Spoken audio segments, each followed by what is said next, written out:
Paid ఆర్టిస్టులను తెచ్చి party ఆఫీసులో పెట్టి వాటిని రికార్డ్ చేసి సోషల్ మీడియాలో పెడితే వాళ్ళ మీద పోలీసులు కేసు కడితే మీకు దుఃఖం వస్తుంది. అసలు ఈ భాష ఆ సోషల్ మీడియాలో పెట్టినట్టు ఒకసారి చూడండి అధ్యక్ష. 2014-15లో కొత్తగా ఎమ్మెల్యేలు ప్రమాణ స్వీకారం చేసినప్పుడు TV9లో ABNలో ఏదో వెటకారంగా ఒక చిన్న సన్నివేశాన్ని వేస్తే వాటిని సంవత్సరం పైన ఈ రాష్ట్రంలో బ్యాన్ చేసిండు అధ్యక్ష. రవి ప్రకాశం జైల్లో పెట్టాను, కృష్ణ మాదిగని జైల్లో పెట్టాను, చాలామంది జర్నలిస్టులు. ఇవాళ జైలుకు పోయిన అమ్మాయి కూడా SC/ST కేసులు ఆ రోజు ఎస్సీలను అవమానించింది, జైలుకు పోయి వచ్చిన అమ్మాయి. ఎవరు జర్నలిస్ట్ అని నేను అడగదలుచుకున్న అధ్యక్ష, జర్నలిస్టులని వేదిక మీద నుంచి INPR లేకపోతే DAVP ఆమోదించిన పత్రికలు ప్రసార సాధనాలు వాళ్ళు ఇచ్చే ID కార్డులు ఉన్నోళ్ళు జర్నలిస్టులా? ఎవడు పడితే వాడు ఏదో ఒక ట్యూబ్ పెట్టుకొని మమ్మల్ని ఇష్ట రాజ్యంగా అధ్యక్ష. ప్రజా జీవితంలో ఉన్నాం కాబట్టి నిజంగా ఓపిక పడుతున్నాం అధ్యక్ష, రక్తం మరుగుతుంది. ఏంది భాష అది అధ్యక్ష? కుటుంబ సభ్యులను అంతేసి మాటలు అంటుంటే అసలు మీరు మనుషులా అని నేను వాళ్ళని అడగదలుచుకున్నా అధ్యక్ష. మీకు భార్య బిడ్డలు లేరా? తల్లిదండ్రులు లేరా? మీ అమ్మనో నీ చెల్లినో నీ భార్యనో ఈ రకంగా మాట్లాడితే నువ్వు ఇంతవా అని నేను అడుగుతున్నా. ట్విట్టర్లో పెట్టినోని, అరెస్టును ఖండించినోని. నా భార్య నా బిడ్డను తిడితే నాకు నొప్పి అవుతుంది, కానీ నీకు ఒక ఆడపిల్లను అవమానిస్తుంటే నీకు నొప్పి కావా? ఏ సంస్కృతిలో ఉన్నారని నేను అడుగుతున్నా అధ్యక్ష. తోడుకలు తీస్తే అధ్యక్ష, ముఖ్యమంత్రిగా చెప్తున్న ఒక్కనొక్కని బట్టలు పదేసి రోడ్డు మీద తిప్పిస్తా అధ్యక్ష. రాజకీయాలు ప్రజా జీవితంలో ఉన్న మేము విమర్శించండి, విశ్లేషించండి, మా గురించి మాట్లాడండి. ఆడబిడ్డల గురించి, ఇంట్లో ఉన్న ఆడోళ్ళ గురించి మాట్లాడే సంస్కృతి ఎక్కడి నుంచి వచ్చింది అధ్యక్ష? తెలంగాణ సమాజం ఇదేనా?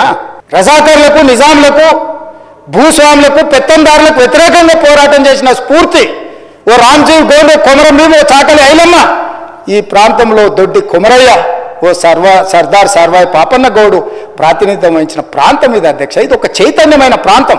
ఈ చైతన్యమైన ప్రాంతంలో ఎదిరించి నిలబడ్డాడు మనగాడు. ఆధిపత్యాలకు వ్యతిరేకంగా నిలబడి కొట్లాడిన గడ్డ ఇది. ఈ సంస్కృతిని మొత్తం సర్వనాశనం చేసి ఒక విష సంస్కృతిని నోటికొచ్చింది మాట్లాడి వాటిని పోస్టు చేయించి ఏం పైశాచిక ఆనందం అని నేను అడుగుతున్నా అధ్యక్ష. వాళ్ళు తిట్టిన తిట్లకు నా పేరు తీసి మీ పేరు రాసుకోండి. మీకు అన్నం తినబుద్ధి అవుతుందో నేను చూస్తా. తెలంగాణ రాష్ట్ర ముఖ్యమంత్రి అయితే బలహీనం అయిపోయినట్ట అధ్యక్ష? అట్లా అనుకుంటుర్రా? ఓపిక పట్టిన అధ్యక్ష, నేను మర్యాదకు ఉంటున్నా. మీకు ఎంతమంది ఉన్నారో తెలియదు, నాకు చికాకు వచ్చిందని తెలిస్తే లక్షలాది మంది పిల్లలు రోడ్డు మీదకి వచ్చి బట్టలు తీసుకొడతారు అధ్యక్ష ఒక్కడినొక్కడిని. నేను వద్దంటున్నా కాబట్టి, చట్టాన్ని గౌరవిస్తా కాబట్టి, చట్టాల పట్ల, శాసనాల పట్ల, ఈ భారత రాజ్యాంగం పట్ల మాకు సంపూర్ణమైన విశ్వాసం, నమ్మకం ఉంది కాబట్టి ఏమనుకుంటూ ఊరుకుంటున్నాం అధ్యక్ష. అది మా చేతగాని తనం కాదు. చంద్రశేఖరరావు గారు నీ పిల్లలకు చెప్పు, ఇది మంచిది కాదు, నువ్వు అనుకుంటున్నావేమో ఇట్లా ఏదో చేస్తే మానసికంగా కుంగదీసి దెబ్బతీసి రాజకీయంగా ప్రయోజనం పొందుదామని నువ్వేమైనా కలలుగా అంటే నువ్వు అనుకుంటున్నావేమో. అట్లా కుదరదు చంద్రశేఖరరావు. నేను చెప్పదలుచుకున్నా, హద్దు దాటితే, మాట జారితే దాని ఫలితం ఎట్లుంటుందో అనుభవిస్తారని నేను చెప్పదలుచుకున్నా అధ్యక్ష. పదవి ఎంతకాలం ఉంటుందని కాదు, ఎట్లా ఉన్నామనేదాన్ని నేను లెక్కగడతా అధ్యక్ష. ఆత్మగౌరవం చంపుకొని పదవి కోసం లాలూచిపడి దిగజారే రాజకీయాలు నేను చేయను అధ్యక్ష. ఉన్నంతకాలమే ఉంటా, నిటారుగుంటా, నికార్సుగుంటా. ఏది పడితే అది మాట్లాడితే ఇక నుంచి ఊరుకొని నేను చెప్పదలుచుకున్నా.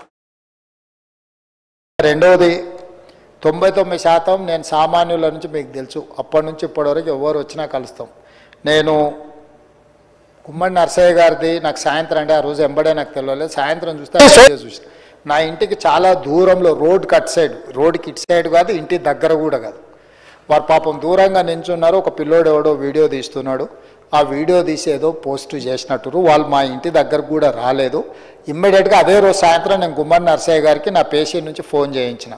నెక్స్ట్ డే పొద్దున రాండి ముఖ్యమంత్రి గారు కలుస్తారని. వారు మాట్లాడి నేను ఆల్రెడీ ఖమ్మం వచ్చేసిన, మళ్ళీ హైదరాబాద్ వచ్చినప్పుడు నేను వచ్చి కలుస్తా అన్నాడు. వారు చాలా ఏళ్ళు ప్రజాప్రతినిధిగా పనిచేసిండ్రు. రెండవది, వారు సొంతంగా ఏం అడిగే, నా కమ్యూనిస్టులను కలవడానికి నాకు కొంచెం ఎప్పుడూ ఉత్సాహం ఉంటుంది. ఎందుకంటే సొంత పేరేవి ఏం అడగారు, ఏదైనా పబ్లిక్ ఇష్యూ ఉంటే అడుగుతారు, చేయగలిగింది ఉంటే చేస్తాం, లేనిది ఉంటే వివరిస్తే అర్థం కూడా చేసుకుంటారు. కాబట్టి గుమ్మడి నరసయ్య గారి పట్ల కూడా ముఖ్యంగా ప్రజాప్రతినిధులు ఎవరైనా ఒకప్పుడు వాళ్ళు ఈ సభలో చాలా ప్రముఖ క్రియాశీలక పాత్ర పోషించిన వాళ్ళు, వాళ్ళని ఎవరిని కూడా నేను ఎప్పుడూ ఇగ్నోర్ చేయను. ఏదైనా అనుకోకుండా చిన్న చిన్నవి జరిగినా ఎంబడే సర్దిద్దుకోవడానికి ట్రై చేస్తాం. అయితే ఈ సందర్భంగా నా ఆలోచనని కూడా సభ్యులతో పంచుకోదలుచుకున్నాను. నేను సెక్రటేరియట్లో 4 to 6 ప్రజాప్రతినిధులను కలుస్తా. మీరు సమయం ఒకరోజు ముందుగా అపాయింట్మెంట్ తీసుకొని ఒక సిస్టమ్ ఎస్టాబ్లిష్ చేసిన. ఎవరో ఆ సిస్టమ్ ఫాలో అవుతలేరు. పొద్దున్నే 8 గంటలకు వస్తారు, నేను ఇంటి బయట ఉన్న వచ్చి కలువ అంటారు. కనీసం నేను బ్రష్ చేసుకుందామంటే కూడా టైం మీద నాకు అర్జెంటుగా పోయేది ఉంది, నువ్వు రా అంటారు. నేను సరే అని 8 గంటల ఆయన కలిసి లోపలికి పోగానే 8:30కి ఇంకొక ఆయన నేను బయట వెయిట్ చేస్తున్నా రమ్మంటాడు. సో ఇట్లా మీరు ఏ టైము ఎట్లా అనేది కాకుండా వచ్చేసి కలవమనడం వల్ల కొన్ని ఇబ్బందులు ఉన్నాయి. నేను కూడా సభ్యులందరికీ ప్రజెంట్ ఉన్న ప్రజాప్రతినిధులు కానీ ఫార్మర్ ఎలక్టెడ్ రిప్రజెంటేటివ్స్ కానీ నా రిక్వెస్ట్ 4 to 5 4 to 6 నేను సమయం పెట్టుకుంటా. మీరు ఆ ప్రకారంగా అపాయింట్మెంట్ తీసుకొని ఒక 24 hours బిఫోర్ వస్తే నేను ఎంతమందికి ఇస్తున్నానో మా పేషెంట్ కూడా ఒక అవగాహన ఉంటుంది. మనం 1 hour కలచాలనుకుంటే 10 మందిని కలవగలుగుతాం. 5-6 నిమిషాలు ఒకరికి ఇచ్చిన. ఒకవేళ మనం 20 మందిని కలవదలుచుకుంటే 2 గంటలు ఇవ్వగలము. సో మీరు ఒక రోజు ముందు పేషీలు అడిగితే మీ టైం ఫిక్స్ చేస్తాం. వీలైనంత వరకు మీకు కూడా మిగతా పనులు చూసుకొని 4 నుంచి 5 వరకు 6 వరకు పెట్టుకుంటే వారంలో ఒక 4 రోజులు మనం సెక్రటేరియట్లో కలుసుకోగలిగితే నాకు అక్కడ ఆఫీస్ వ్యవస్థ కూడా ఉంటుంది.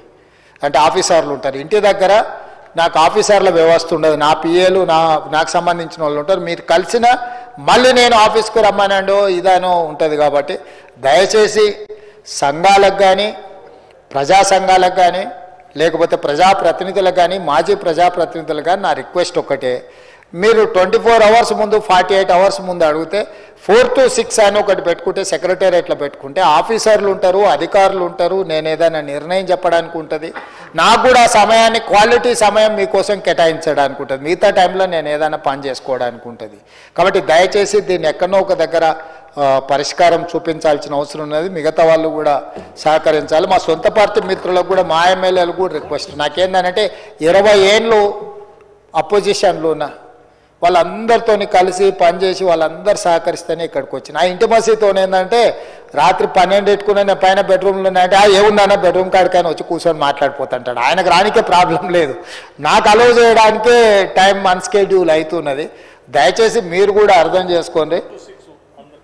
అట్లా 4 మా ఉప ముఖ్యమంత్రి గారు సూచన చేస్తారు 4 to 6 పబ్లిక్ అంటే ముఖ్యంగా రిప్రజెంటేటివ్స్కి వీళ్ళకి అంటే ఎలక్టెడ్ రిప్రజెంటేటివ్స్కి సమయం పెట్టుకుంటా. మా వారంలో ఒక 4 రోజులు అట్లా పెట్టుకుంటే ఇదవుద్ది. నాకు కూడా కొంచెం స్పేస్ అంటే నేను అధికారులతో కూడా ఒక్కోసారి మనం మీటింగ్లోకి పోతాం, అందరు అధికారులు ఉంటారు, మిగతా ఎవరినో పిలుచుంటాం. నేను లోపడుకోగానే బయట వచ్చి ఒక ఎమ్మెల్యే గారు కూర్చొని ఉంటారు. నాకు లోపల స్లిప్ ఇవ్వడానికి కూడా కొంతసారి వెనక ముందు చేస్తారు. స్లిప్ ఇచ్చినా లోపల వాళ్ళు విదేశాల నుంచి ఏదో పెట్టుబడి పెడతామని వస్తాం, వాళ్ళకి ఏదో ప్రోగ్రామ్ స్కెడ్యూల్ వేసుకొని వచ్చి ఉంటారు. ఆ సమయంలో ఏమవుతుందంటే కొంత ఆలస్యం అయితే మమ్మల్ని 2 గంటలు అధికారులతో లోపల కూర్చొని మమ్మల్ని బయట కూర్చోబెట్టాను, మేమంతా లేకుంటేనే ముఖ్యమంత్రి అయినా అని బయట ఉండే ఛాయ్ ఇచ్చే వాళ్ళతో చెప్తుంటారు మా వాళ్ళు. సో అంటే వాళ్ళ ఆవేదన కరెక్టే, వాళ్ళందరూ ఉంటేనే నేను ఉన్నా. కానీ ఇప్పుడు ఆ ఉన్నది నేను ఏదైనా చేయడానికి కదా, నేను ఎవరికైనా ఆదేశాలు ఇవ్వాలి కదా. నాకు కూడా ఆ క్వాలిటీ సమయము ఎవరికైనా ఆదేశాలు ఇవ్వడానికి కూడా సమయం కావాలి. కాబట్టి ఇప్పుడు మీరు కూడా ఎమ్మెల్యేలు, మీ కాన్స్టిట్యున్సీలు ఉన్నాడు పొద్దుగాల 5 గంటలకు వచ్చి 6 గంటలకు వచ్చి మిమ్మల్ని నిద్రలేపి కిందికి రమ్మంటే మీరు మండల స్థాయి నాయకుడికో లేకపోతే గ్రామ స్థాయి నాయకుడికో మీ కలవడానికి ఏ రకమైన ఇబ్బందులు ఉంటాయో నాకు కూడా కొన్ని ఇబ్బందులు ఉంటాయి. నన్ను ఫోన్ ఎత్తలేదని అప్పుడప్పుడు అంటారు. అప్పుడప్పుడు మండల స్థాయి నాయకుల ఫోన్లు మీరు కూడా ఎత్తారు. మీరు నియోజకవర్గంలో మీకు కొన్ని సమస్యలు ఉంటాయి, రాష్ట్ర స్థాయిలో సేమ్ అవే సమస్యలు లాక్కుంటాయి. మనందరం ఒకే వృత్తిలో ఉన్నాం, మన వృత్తి సేమ్, మన ప్రాబ్లమ్స్ సేమ్. కాకపోతే కొందరిది నియోజకవర్గ స్థాయి, కొందరిది జిల్లా స్థాయి, కొందరికి రాష్ట్ర స్థాయి. నాకు అనుకోకుండా రాష్ట్ర స్థాయిలో వచ్చి కొత్త పరిపాలన కూడా గాడిలో పెట్టి 10 ఏళ్ళు ఆయన ఏంటంటే డీఫంక్టియేషన్ మొత్తం వ్యవస్థ అంతా కుప్పగూలిపోయింది. వర్క్ ఫ్రమ్ హోమ్ అనే విధానాన్ని ఆయన తీసుకొచ్చి పెట్టిండు. అందరూ ఆఫీసర్ల నుంచి ప్రజాప్రతినిధుల వరకు ఎవరు వచ్చేటోళ్ళు కాదు. ఇప్పుడు మనం సెక్రటేరియట్ ఓపెన్ చేసినాం, సెక్రటేరియట్కి వస్తున్నారు. మనం సెక్రటేరియట్లో ప్రజల్ని లిబరల్గా వదిలితే దాన్ని దుర్వినియోగం చేస్తున్నారు. జర్నలిస్టులను అంతకుముందు ప్రజాప్రతినిధులను రానియలే, జర్నలిస్టులను రానియలే సెక్రటేరియట్లకు. మనం వచ్చినాక అలౌ చేస్తున్నాము.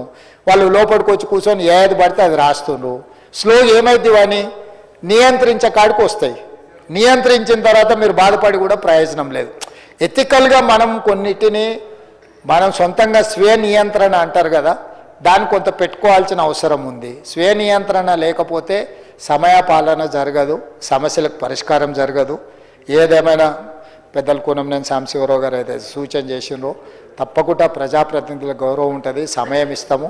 పేషీలు ఉండే అధికారులతో కొంచెం కోఆర్డినేట్ చేసుకొని ఇంకా నేను జాగ్రత్తగా పనిచేస్తున్నాను, కానీ అది సిస్టమేటిక్గా లేదనే సూచన ఉంది. డెఫినెట్గా వాటిని తీసుకుంటాను. ఏదేమైనా గవర్నర్ గారి ప్రసంగ ధన్యవాద తీర్మానంలో అందరూ పాల్గొని అభిప్రాయాలు చెప్పి ప్రభుత్వానికి సలహాలు సూచనలు ఇచ్చిన వాళ్లకు, ప్రభుత్వం పట్ల నిరసన వ్యక్తం చేయడం కూడా ప్రజాస్వామ్యంలో ఒక భాగమని నమ్మే పార్టీ ప్రభుత్వం. దీన్ని ఏకగ్రీవంగా మీరు ఆమోదించి భవిష్యత్ కార్యాచరణకు సభను ఇంకా ఆదర్శంగా నడుపుకోవడానికి సహకరించాల్సిందిగా కోరుకుంటూ దీన్ని ఆమోదించాల్సిందిగా తమరి అనుమతి కోరుతున్నాను అధ్యక్ష.